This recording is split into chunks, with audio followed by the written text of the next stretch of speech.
Often, Susan wouldn't buy much, maybe a few small items. What drew her there, to the mall where she would wander through clothing and furniture stores, was the opportunity to dream. I'd think about, what if my house looked like this, or what if I looked like that, she explains. When I had free time, that's what I liked to do. Go to Nordstrom and de-stress through these fantasies. And how much me time does a working medical doctor and mother of young children truly have anyway? Well, that's right. Criminally little to nil. What little Susan time was available was precious to her. Who could fault her for wanting to spend it in a way that soothed her stress? What's wrong with a little retail therapy anyway?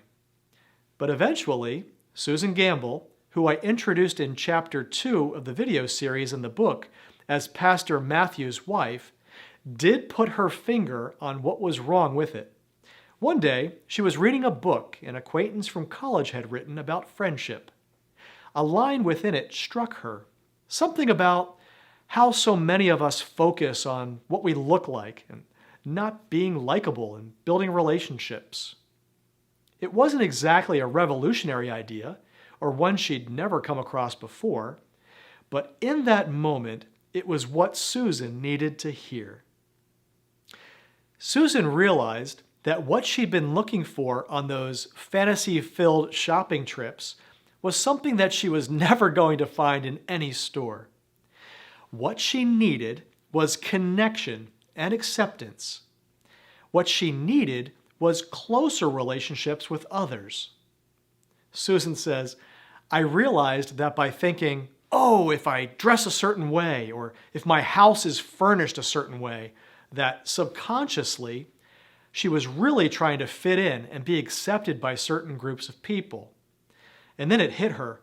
I'm doing it all wrong, she says. Would Susan even value the people who would accept her on such superficial conditions? Were they the kind of folks she would even like or respect? Nobody she'd want to hang out with would like her solely for how she dressed. It was absurd, and she was never going to scratch that itch that she felt by wandering around a mall.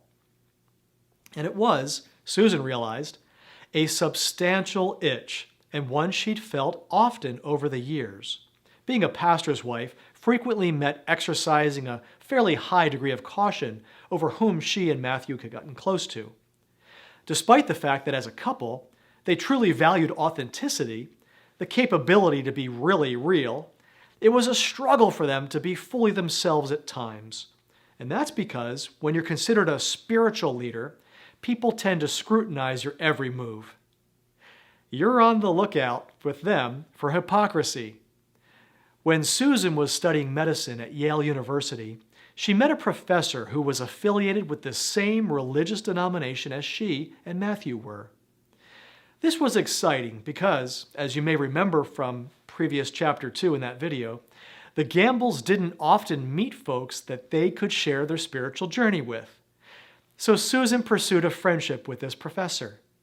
That is, until the day she learned this professor had been informing other chief residents about some things that Susan did to contradict her faith. We all experience judgment, says Susan. But if you're in a pastor's family, you're under a magnifying glass.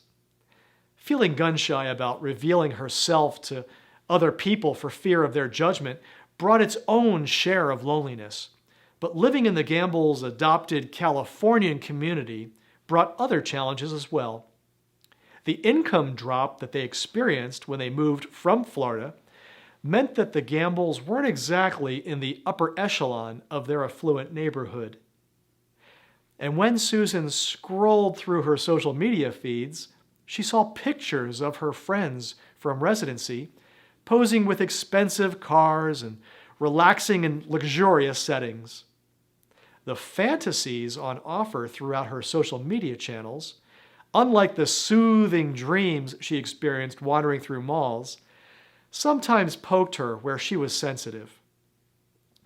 But whether they soothed her, masking her struggles with disconnection, or hurt her, inflaming her sense of isolation, these fantasies weren't doing Susan any favors. She needed to deal with the reality that she felt alone. Susan decided to set a goal: no shopping for clothes for 1 year. And that wasn't all. She also started a book club through which she connected with 3 other really good girlfriends. Now, instead of going shopping when I have the time, I text these women and we go to have lunch, talk, hang out, or stay with our kids, says Susan. She gets a lot of satisfaction out of spending time with other women who are doing what they were doing, pulling off the difficult balancing act of work, family, and self. This adjustment in how Susan treats her free time as occasions for reaching out rather than numbing out has changed her. She feels a sense of peace that just wasn't there before. More than ever, Susan knew that she was accepted for who she really was. Nowadays, there is so much opportunity for superficial connection, she says. It's easy to forget to pursue deeper, more meaningful relationships. But I feel more strongly now that I'm growing, and that's because I've chosen to invest in relationships and let them change me. That's what Susan says. There's a bit of poetry in the Psalms about the scriptures being like a lamp for my feet or a light for my path. And that's how I like to think about the internal fire too. In the metaphor of the 5 lighters, it's the 4th one, the one that lights the lamp that illuminates your home. Internal fire shines a light on the path you walk every day. It gives you a sense of what to do in the small moments that end up meaning everything. Internal fire gives you an immediate sense of direction to those smaller increments of time, hours or days, when you make choices about how to spend your time and energy. Ultimately, internal fire enhances your ability to take the small steps that bring you closer to your ideal for personal development. With internal fire, we are continuing to draw the circle of our focus even tighter. With relational fire, we started really paying attention to the ins and outs of our daily lives, where the rubber meets the road of our core values. We paid close attention to the qualities and patterns within our most significant relationships.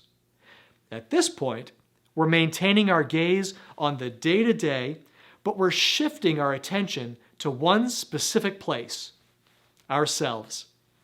To adapt the words of Michael Jackson, King of Pop, we're now looking at the woman in the mirror. How do the things that you do that are all about you contribute to your personal development?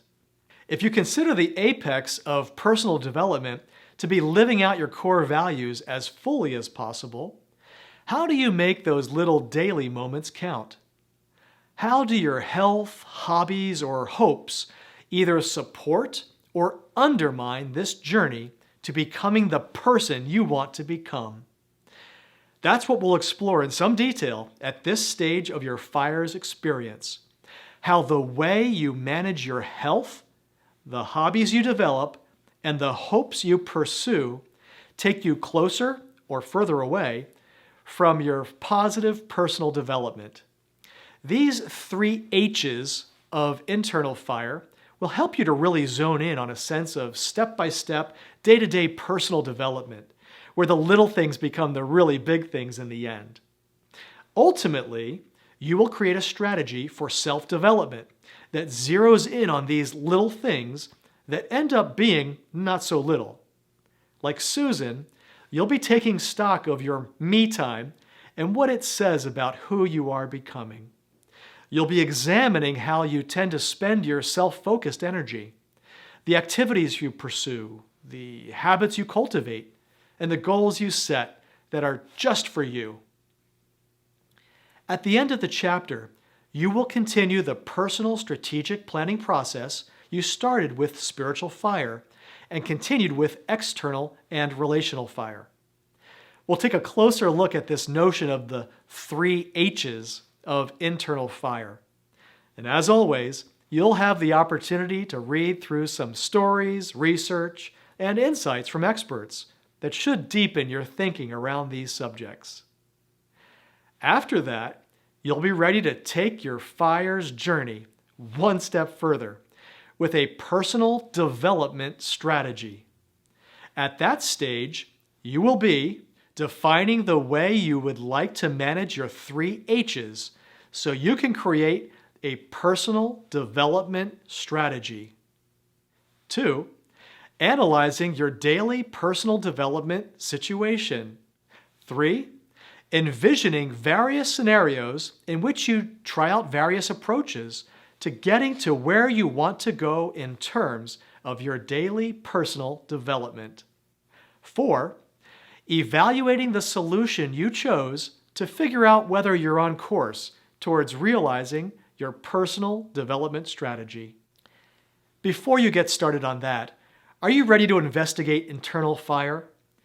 Let's take a look at the 3 H's and discover what it may reveal to you about your daily progress down the path of personal development.